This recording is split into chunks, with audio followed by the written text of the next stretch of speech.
வணக்கம் மரபணு சொந்தங்களே, எல்லாரும் நல்லா இருக்கீங்கல்ல?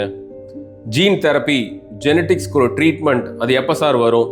ஏதாவது ஒரு மெடிசன் எடுத்து எங்கள் ஜீனை நாங்கள் கரெக்ட் பண்ணிக்கணும் அப்படின்னு எக்ஸ்பெக்ட் பண்ணுறவங்க நிறைய பேர் இருப்பீங்க. இந்த மாதிரியான ஜீன் தெரப்பிஸ் எல்லாம் ஸ்விட்ச் போட்ட மாதிரி ஒர்க் பண்ணும் அப்படின்ற ஒரு நம்பிக்கையில் நீங்கள் எல்லாம் இருப்பீங்க. ஆனால் ஜீன் தெரப்பிஸ் அப்படி ஒர்க் பண்ணுறதுக்கு வாய்ப்புகள் ரொம்ப ரொம்ப குறைவு.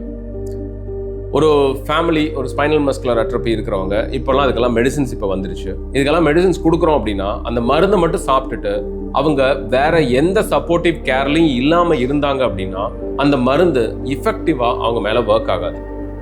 ஒரு சப்போர்ட்டிவாக ஒரு ஃபிசியோதெரப்பி, மற்ற உறுப்புகளை பார்த்துக்கிறக்கூடிய டெஸ்டிங், அதுக்குரிய கேர் இதெல்லாம் எடுத்துக்கிட்டு கூடவே இந்த ஜீன் தெரப்பி ரிலேட்டட் மெடிசின்ஸ் எடுத்தால் தான் அந்த ஜீன் தெரப்பி மெடிசின்ஸ்க்குரிய கம்ப்ளீட் பெனிஃபிட் ஒரு ஃபேமிலிக்கு கிடைக்கும்.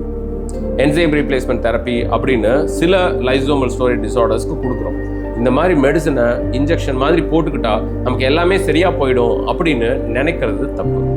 எல்லா உறுப்புகளையும் இன்வால்வ் பண்ணக்கூடிய இந்த மாதிரி ஜெனடிக் டிஸார்டர்ஸில் அந்த மெடிசனை நம்ம எடுத்துக்கிட்டா கூட இதுவரைக்கும் உடம்புல ஏற்பட்ட அந்த டேமேஜஸை சரி பண்ணுறதுக்கும் இனிமேல் அந்த டிசீஸ் ப்ரோக்ரஸ் ஆகாமல் இருக்கிறதுக்கும் ரொம்ப ஹெல்ப்ஃபுல்லாக இருக்கும்.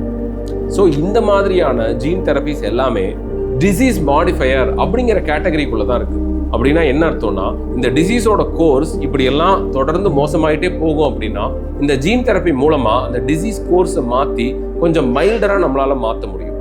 ஆனால் அதே நேரத்தில் இந்த மருந்தை சாப்பிட்டு கூடவே தெரப்பிஸும் கண்டினியூ பண்ணோன்னா இந்த டிசீஸை ரொம்ப நல்லா கண்ட்ரோல் பண்ணலாம். ஸோ ஏதாவது ஜெனட்டிக் மெடிசின்ஸ் எடுத்துட்டு இருக்கிறவங்க அல்லது ஜெனட்டிக் டிஸார்டருக்கு ட்ரீட்மெண்ட் வந்துடும் அப்படின்னு நம்பிட்டு இருக்கிறவங்க இந்த ஒரு விஷயத்த மனசில் வச்சுக்கோங்க.